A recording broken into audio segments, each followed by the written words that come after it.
Hello everyone, welcome back to code with Vicky words YouTube channels. और आज का हमारा जो टॉपिक रहेगा वो रहेगा स्प्रिंग बूट इंट्रोडक्शन। सो आज हम इस वीडियो के अंदर क्या कवर करने जा रहे हैं वो मैं आपको एक डॉक्यूमेंट में बताता हूँ। कि जैसे कि आप देख सकते हैं, स्प्रिंग बूट इंट्रोडक्शन में हम कवर करेंगे। सबसे पहले हम कवर करेंगे क्या, spring framework versus spring. Okay, second हम कवर करेंगे इसके अंदर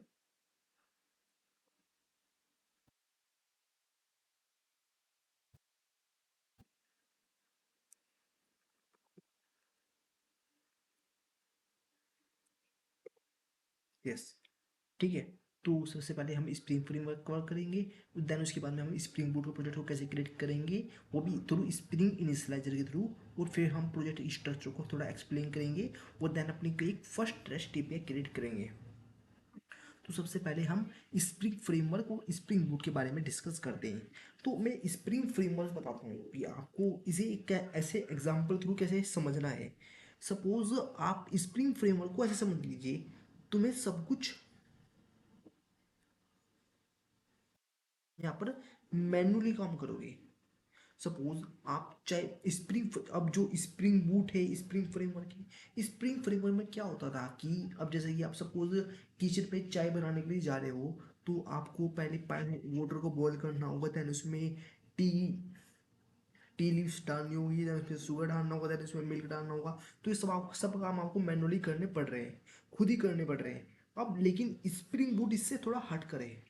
स्प्रिंग बूट में क्या कहता है कि आपके पास में एक बंदा है, भाई वो बंदा आपको चाय बना कर देगा। इट मीन्स आपको रेडीमेड मिलेगा, सब कुछ रेडीमेड मिलेगा। आप बैठे बैठे ऑर्डर दो उसे, वो आपको करके दे देगा।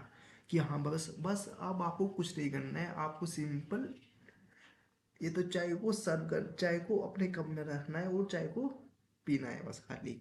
तो यही सिंपल डिफरेंस है स्प्रिंग फ्रेमवर्क में और स्प्रिंग बूट के अंदर। और अगर आप मैं थोड़ा टेक्निकल वर्ड के अंदर जाता हूँ, तो यहाँ पर आपको सबसे पहले स्प्रिंग फ्रेमवर्क में कन्फिगर करनी होती थी, मैनुअल कन्फिगर करनी होती थी एक्सएमएल बीन्स। एक्सएमएल बीन्स, अब यहाँ पर एक टर्म आती है बीन्स, क्या होती हैं। बीन्स का बेसिकली क्या मतलब होता है कि कुछ जैसे जावा में हम ऑब्जेक्ट क्रिएट करते हैं मैनुअली। बीन्स में क्या होता है कि जब आप किसी चीज़ के ऊपर beans at the rate component annotation लगा देते हैं, तो वो क्या होता है कि वो उसका मैनुअली खुद ही ऑब्जेक्ट क्रिएट कर दे, वो खुद ही ऑटो उसका ऑब्जेक्ट क्रिएट कर देता है। तो उस चीज़ को हम बीन्स क्रिएट कर बोल देते हैं। लेकिन स्प्रिंग बूट के अंदर ये सब ऑटो कॉन्फ़िगरेशन होता है, ये ऑटो कॉन्फ़िगरेशन होता है। लेकिन स्प्रिंग फ्रेमवर्क के अंदर मैंने आपको बताया है कि क्या होता है कि आपको एक्सएमएल डिफाइन करनी पड़ती है। एक्सएमएल यहाँ पर है एक्सटेंसिव मार्कअप लैंग्वेज।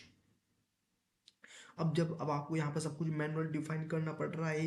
जैसे कि मैंने फर्स्ट आपको जो एग्जांपल बताया था स्प्रिंग फ्रेमवर्क के अंदर, तो सेटअप टाइम तो ज़्यादा ही होगा इसके अंदर। और ये स्प्रिंग बूट के अंदर क्यों सेटअप टाइम कम होगा देन स्प्रिंग फ्रेमवर्क। और थर्ड डिफरेंस है, स्प्रिंग फ्रेमवर्क के अंदर आपको डिपेंडेंसी मैनेज करनी पड़ रही है मैनुअली ही सारी। और यहाँ पर आपको सारी डिपेंडेंसी कुछ मैनुअली, स्प्रिंग बूट के अंदर आपको कोई भी डिपेंडेंसी मैनेज करने की ज़्यादा नीड नहीं है। आप सिंपली आपकी एक फाइल होती है, उस फाइल के अंदर आप उन डिपेंडेंसी को लिख दीजिए, आपको वो सारी डिपेंडेंसी मैवन डिपेंडेंसी हैंडल कर लेगा। और स्प्रिंग फ्रेमवर्क के अंदर आपको सर्वर अलग से ऐड करना पड़ता था। अब स्प्रिंग बूट के अंदर आपको सर्वर एम्बेडेड मिलता है। इट मीन्स है कि जैसे आप स्प्रिंग बूट का प्रोजेक्ट क्रिएट करते हैं तो आपको उसमें ये अटैच सर्वर मिलता है, तो आपको कोई एक्स्ट्रा सर्वर लगाने की जरूरत नहीं है। तो ये इतना फ़ायदा हो गया है स्प्रिंग फ्रेमवर्क में और स्प्रिंग बूट के अंदर ये। अब ये चीज़ें हम किस तरीके से प्रोजेक्ट के थ्रू क्रिएट करके समझेंगे। सो सबसे पहले हम एक वेबसाइट पे जाते हैं,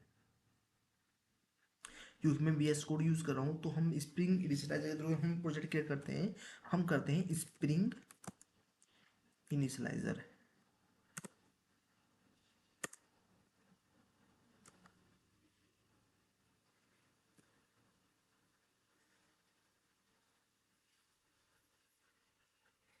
हमारा क्या है, मेमोरी प्रोजेक्ट है। और हम यहाँ पर स्प्रिंग बूट का वर्जन यूज़ करेंगे 3.5 स्नैपशॉट यूज़ कर लेते हैं।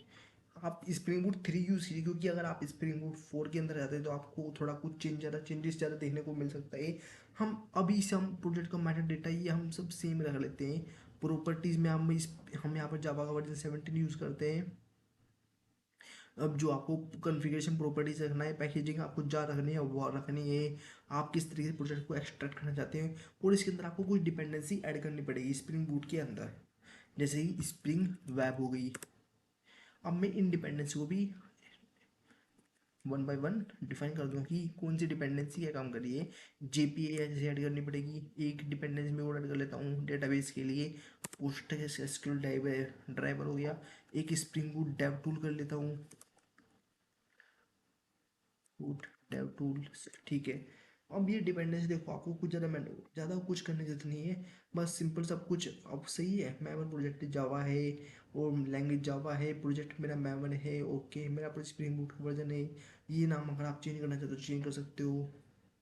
और देन यहाँ पर डिपेंडेंसी ऐड करके, जो भी आपको जिस डिपेंडेंसी का आपको रिक्वायरमेंट है उसे ऐड करके आप इसे जनरेट कर सकते हो।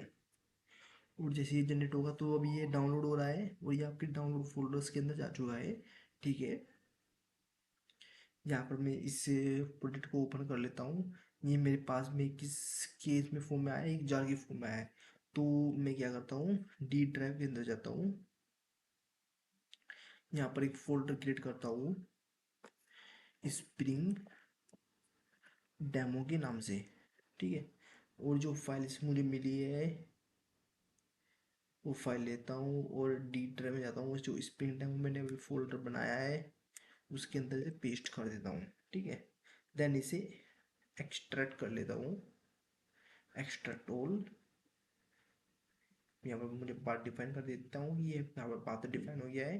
कंट्रोल एक्स, कंट्रोल वी,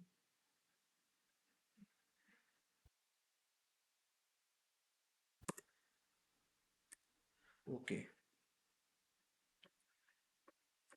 अब आप या तो इसे आप डायरेक्टली ओपन कर सकते हैं यहीं से ही, अगर आप इसे वी एस कोड के अंदर ओपन करना चाहते हैं डायरेक्टली ओपन कर सकते हैं। यहाँ पर आप लिख लीजिए कोड, हाँ अगर आप कोड यहाँ पर टाइप करते हैं तो आप डायरेक्टली इस प्रोजेक्ट को, नहीं हुआ ये यहाँ पर, तो चलो कोई नहीं, हम शायद ये थोड़ा टाइम ले रहा है मे बी, बट हम थोड़ा वेट कर लेते हैं कि क्या वो प्रोजेक्ट नहीं हुआ। अगर नहीं होता है तो आप यहाँ पर एक काम कर सकते हैं, कंट्रोल ए करके, control A, sorry, control A alt F, control A alt F, remove folder from work space,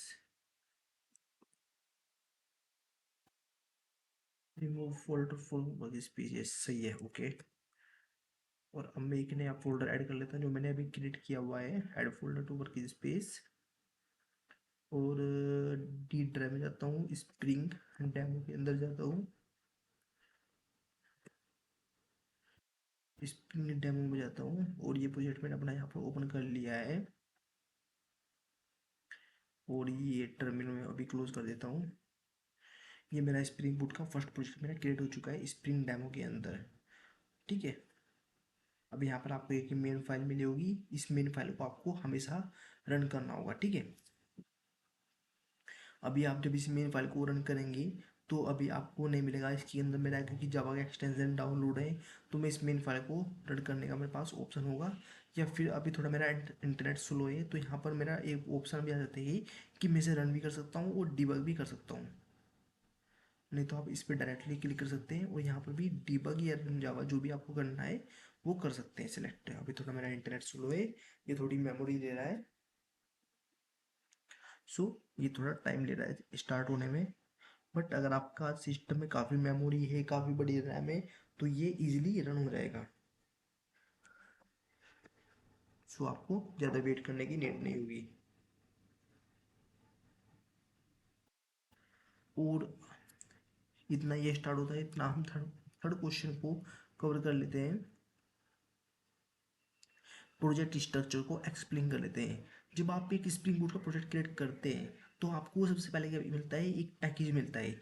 इस पैकेज के अंदर अगर आपको कुछ भी स्ट्रक्चर बना डिफाइन करना होता है, कुछ भी फाइल डिफाइन करनी होती है, तो आप क्या करेंगे, यहाँ पर डिफाइन करेंगे। या तो इस पे आप देख सकते हैं, या तो यहाँ पर आप फाइल क्रिएट कर सकते हैं, क्योंकि आपको जावा डेमो की अंदर फाइल क्रिएट करनी है। तो आप डेमो या तो न्यू फाइल कर दीजिए, न्यू फोल्डर कीजिए अगर आपको फोल्डर क्रिएट करना है। अगर आप ऐसे नहीं क्रिएट करना चाहते हैं तो डायरेक्टली ऐसा भी कर सकते हैं। मैं एक टेस्ट फाइल क्रिएट करना चाहता हूँ यहाँ पर, ठीक है। सो आप यहाँ पर न्यू फाइल टेस्ट टू, और ये जावा का एक बेसिक रूल है कि जिस नेम से आप क्लास का नाम डिफाइन करते हो उसी नेम से आपको फाइल का नेम भी डिफाइन करना होगा।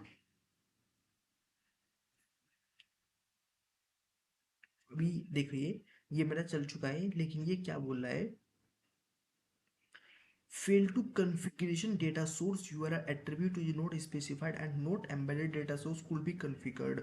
Reason fail to determine a suitable driver class. Consider if you want to embed a database H2SQL or DB, put it on the class path. तो अब यहाँ पर क्या होता है कि मेरे पास एक pom.xml फाइल होती है, जिसके अंदर मैंने सारी डिपेंडेंसी, मैंने जितने भी डिपेंडेंसी मैंने ऐड की थी वो सारी डिपेंडेंसी आपको यहाँ पर मिल जाएगी। स्टार्ट मैंने जेपीडी पे ऐड किया था, मैंने वहाँ पर एक स्प्रिंग वेब डिफाइन किया था ना, तो वो वेब भी है। स्प्रिंग बूट डेव टूल भी डिफाइन किया था, एक पोस्ट ग्रेसक्यूएल किया गया था। और स्टार्टर टेस्ट मुझे ये मिलती है, ये मुझे मिलेगी मिलेगी। तो आपको इसे इस पर ज़्यादा सर्च करने की नीड नहीं है। अगर आपको फिर भी इसके डेप्थ में जाना है तो आप इसे गूगल कर सकते हैं जाकर कि इस डिपेंडेंसी का बेसिकली क्या वर्क है क्या नहीं है। तो अभी ये डेटाबेस की मुझे एरर दे रहा है, तो मैं अब मेरे पास में एक फाइल होती है रिसोर्सेज फाइल, जिसके अंदर मुझे एक फाइल मिलती है already made, application dot properties. तो मैं वहाँ पर क्या करता हूँ, अपने डेटाबेस की डेफिनेशन डिफाइन कर देता हूँ। जैसे कि मैं वहाँ पर डिफाइन कर देता हूँ spring dot data source dot URL और स्प्रिंग डॉट,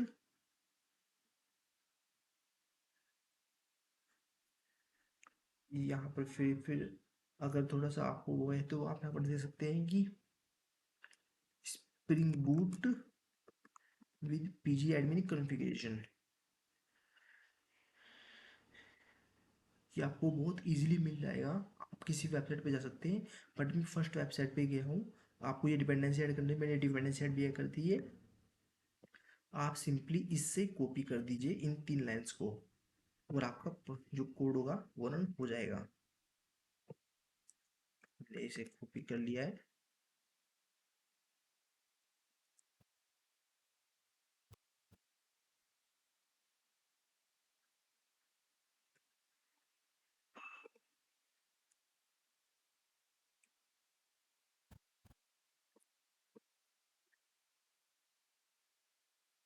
मुझे कुछ टेस्ट करना है बस।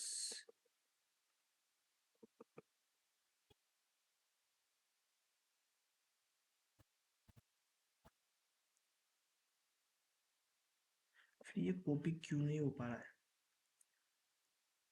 यस हो गया, कॉपी हो गया है। अब मैं क्या करता हूँ कि मेरे पास में एक पीजी एडमिन डेटाबेस है, पीजी एडमिन डेटाबेस को मैं ओपन करता हूँ। जब आप यहाँ पर डेटाबेस का नाम डिफाइन करते हो, क्योंकि ये क्या है JDBC Postgre SQL local host 543 इसका डिफॉल्ट पोर्ट होता है, जो हमारे डेटाबेस का। ये हमारे पर यहाँ पर क्या है, सो ओपनिंग क्या है, ये डेटाबेस का नाम है। आप डेटाबेस का नाम कुछ भी डिफाइन कर सकते हैं कि डेमो DB, डेमो_DB। लेकिन इस नाम से जब आप इसे रन करेंगे तो इस नाम से डेटाबेस वहाँ पर ऑलरेडी होना भी चाहिए। वो मेरे पासवर्ड का क्या होगा, पासवर्ड होगा मेरा पोस्टग्रिस एसक्यूएल, पोस्टग्रेस, ठीक है। अभी मेरा ये डेटाबेस ओपन हो रहा है। तो आप जब भी कोई भी ऐसी कुछ भी कॉन्फ़िगरेशन कर रहे हैं तो आप किसके अंदर करेंगे इसे, एप्लीकेशन डॉट प्रॉपर्टीज़ के अंदर करेंगे। और जो हमारी ये टारगेट फोल्डर है, आपको इन सब पे फोकस करने की कोई भी नीड नहीं है कि ये क्या काम कर रहे हैं क्या काम नहीं कर रहे हैं, टेस्ट क्लासेस क्या कर रहे हैं, गिट एट्रीब्यूट क्या कर रहा है, गिट इग्नोर क्या कर रहा है। ये काफ़ी डेप्थ चीज़ें हैं जो इन पे आपको ज़्यादा फोकस करने की नीड नहीं है। आपको सिर्फ मेनली रिसोर्सिस, अपना पैकेज का नाम, आपका स्ट्रक्चर क्या रहेगा प्रोजेक्ट का, वो pom.xml में आपने क्या डिपेंडेंसी रखी हुई है। क्योंकि कभी कभी हम कुछ अननेसेसरी डिपेंडेंसी रख लेते हैं लेकिन हम उसका यूज़ नहीं करते, तो वो बेवजह ही आपकी मेमोरी को कंजम्पशन करता रहता है, तो इससे मिलता कुछ नहीं है मैं। यस, मेरा डेटाबेस चल चुका है, और मैं क्या करता हूँ यहाँ पर एक डेटाबेस क्रिएट कर लेता हूँ इसके नाम से, डेमो डीबी के नाम से। ठीक है, डेमो अंडरस्कोर डीबी। ठीक है, मैं सेव करता हूँ।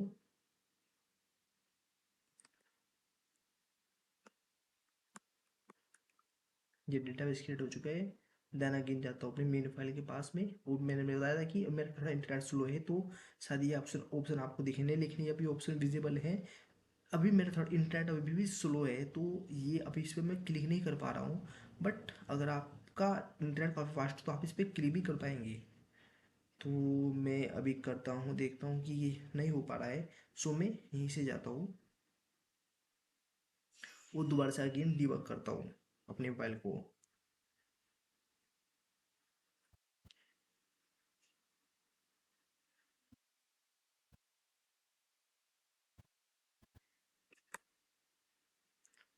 ये देखिए, हमारा स्प्रिंग बूट का प्रोजेक्ट स्टार्ट हो चुका है। ये क्या है, स्प्रिंग बूट का प्रोजेक्ट हमारा स्टार्ट हो चुका है। ये हमारा स्प्रिंग बूट का प्रोजेक्ट डीबग मोड में स्टार्ट हो चुका है। अगर आप इसे रनिंग मोड में स्टार्ट करना चाहते हैं तो वो भी कर सकते हैं, ठीक है। सो ये हमारा फोल्डर का स्ट्रक्चर है। और अब हमारा ये थर्ड क्वेश्चन भी क्लियर हो गया है इसमें। अब हमारा फोर्थ क्वेश्चन क्या है कि हमें एक रेस्ट एपीआई बनानी है। रेस्ट एपीआई बनानी है, तो मैंने अभी एक फाइल बनाई है, पब्लिक क्लास डॉट टेस्ट। तो मैं इसके ऊपर एक at the rate control annotation लगा देता हूँ। मैं आपको सब कुछ बताऊंगा कि आगे की एट द रेट कंट्रोल क्या काम कर रहा है, क्या नहीं कर रहा है। और मैं यहाँ पर अब एक एपीआई बनाता हूँ, पब्लिक वॉइड गेट डेटा के नाम से, जो कोई कोई भी कुछ भी पैरामीटर नहीं लेता, सिर्फ एक यहाँ पर सिस्टम डॉट एक मैसेज प्रिंट करता है, system dot out dot print ln hello का है।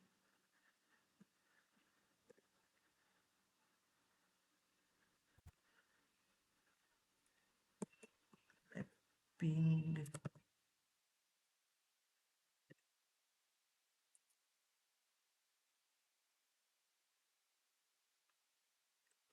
वैल्यू गेट मेथड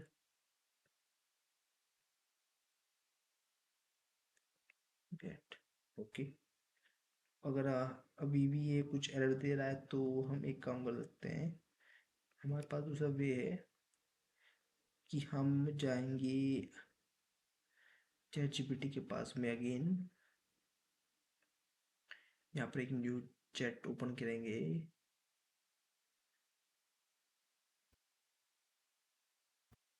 ओके, हो चुकी है। और सिंपल इतना लिख देंगे, प्लीज करेक्ट दिस। इसने हमें बता दिया है कि आपके कोड में एनोटेशन गलत लिखा गया है।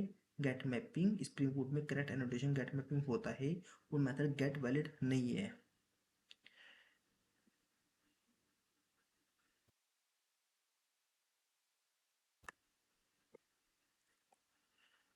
ओके, सो क्या हमारे यहाँ पर गेट मैपिंग का भी यूज कर सकते हैं हम?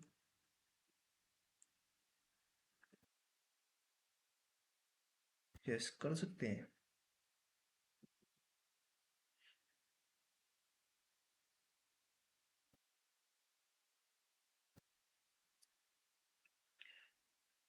ओके, हमारा प्रोजेक्ट स्टार्ट हो चुका है। अब हम जाते हैं ब्राउज़र पे, और सिंपल यहाँ पर टाइप करते हैं लोकल होस्ट। अब मेरा जो प्रोजेक्ट है वो किस पोर्ट पे चल रनिंग हो रहा है, आपको दिख रहा होगा यहाँ पर 8080 पे, 8080 स्लैश। अब मैं किस पाथ में, मैंने क्या लिखा है, हेलो गाय लिखा है। मैं यहाँ पर गेट करता हूँ, तो मुझे क्या पर मिलना चाहिए। अभी देखते हैं हम कि यहाँ पर क्या मिलना है मुझे, white level error page. White label error page.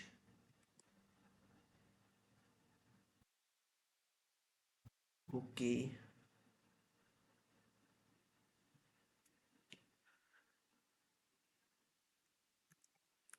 Rest controller.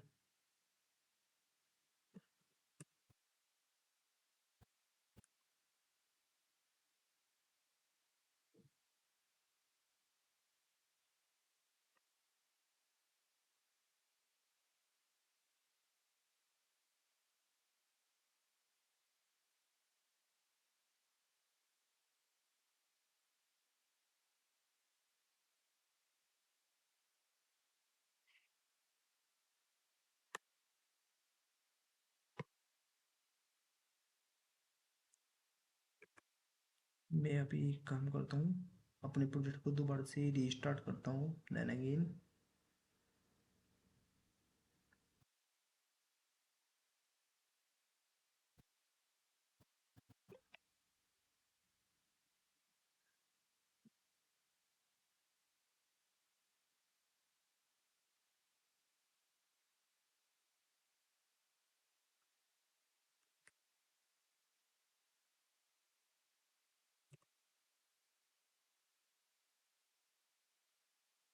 ठीक है, अभी देखिए मेरा एपीआई रन हो चुकी है सक्सेसफुली। आपको यहाँ पर कुछ विजिबल नहीं हो रहा है, लेकिन मेरे पास एक मैसेज आ चुका है system root output print error के अंदर, जो मैंने लिखा हुआ था हेलो गाय, हेलो गाय।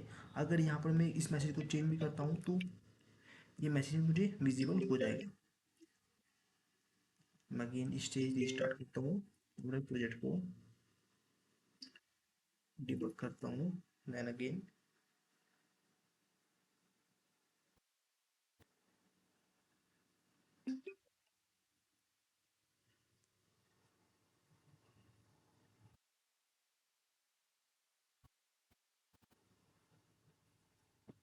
और फिर से करता हूँ, देन और मुझे क्या मिल रहा है, हेलो गाइस। ठीक है, ये हमारा स्प्रिंग बोर्ड का एक फर्स्ट, हमने एक रेस्ट एपीआई क्रिएट कर ली है कि रेस्ट एपीआई को हम क्रिएट कैसे करते हैं। ठीक है, तो आप देख सकते हैं। अगर आपको इस वीडियो में कोई भी डाउट हो तो प्लीज़ उसे कमेंट सेक्शन में मैसेज मेंशन करें। अगर आपको वीडियो अच्छी लगी हो तो प्लीज़ इस like this video and don't forget to subscribe my YouTube channel. So मिलते ही नेक्स्ट वीडियो के अंदर, तब तक के लिए